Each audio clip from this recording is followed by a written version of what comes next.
Assalamu alaikum, brother Zakir Naik. I'm from Kerala, so this English is more comfortable for me.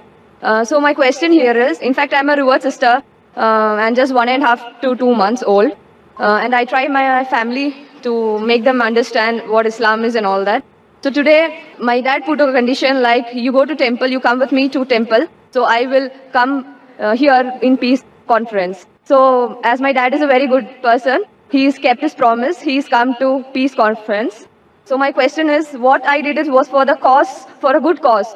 But I had to go to temple and I was always telling, House Bilani min Shaitanir Rajim. So what I did, was it wrong? And second piece of advice, what would you like to, advise my, not advise, but at least make him understand what this Islam is. And I'm sure he is somewhere and he's listening.